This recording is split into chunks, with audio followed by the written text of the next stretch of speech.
yewta hunde wotere mi jo honno oɗo meso bari onon wonɓe ɓen IFDG fédération IFDG on Belgique ɗo frère Safayu ɓe arno kadi ɓe confirme 2019 komi haali ɗo kon fi Alpha Condé mi waɗano live mi noddunoɓe mi haalani ɓe ko mi haali ɗo ko noon mi haali si tawi ko fenade ɓe innayon ko fenade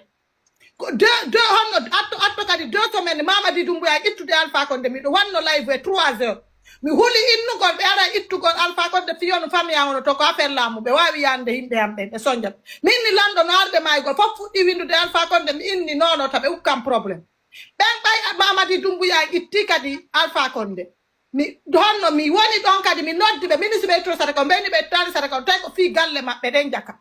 ɓe saɗi ittude sadaka o tawi miɗo soñjade est ce que oɗon famude donc frère Safay IFDG fédération on Belgique ɗo ko mi haali ɗo si mi haalnano ɓe ɗum élection on 2017 19 décembre Alpha Condé min ni ɓeya ittamo et puis mi inni ɓe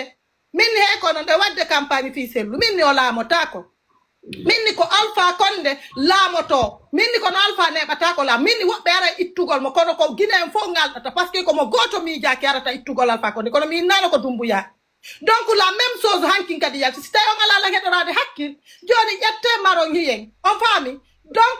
he accu jalugol le gouvernement ko wolnuɗa ko on sena jonogaɓami ala fisello ɗum ɗo a wowlanno men ko gonga kadi voilà mes bari mes bari ɓe ƴettani konko yaw ko Facebook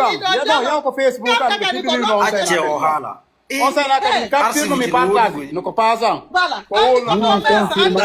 ɗinnaji ɗon ɗinɗi mayino ɗi yinode ɗum no awabbo joni habbela joni wallitemo protège mo en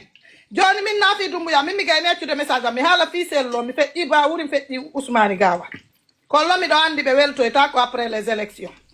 ɓe weltoyta ko kamɓe ɗon ɗiɗo par ce que Ousmane Gawal o yimmi o yawitilam pour talle mi wonanaynomo piiji buy a faami ka kono lon teddugal gal o jonnilal ngal e respect on ɗum noon mi reconnaissay kono lon jinnamen on feppaali ko ɗum adi men wawa gollidude jinnagol e makko si feppuno mi innano goɗɗum dey kono o yiye kan kadi komi haalanimo kon fof ko wali ka ko honno no abbe ammi gayna joni andi so yii preuve on no ɓuuri min komi haalata ko joni noon selludalen ko feƴƴuno 2019 sadaka yaltuno fi makko yaltu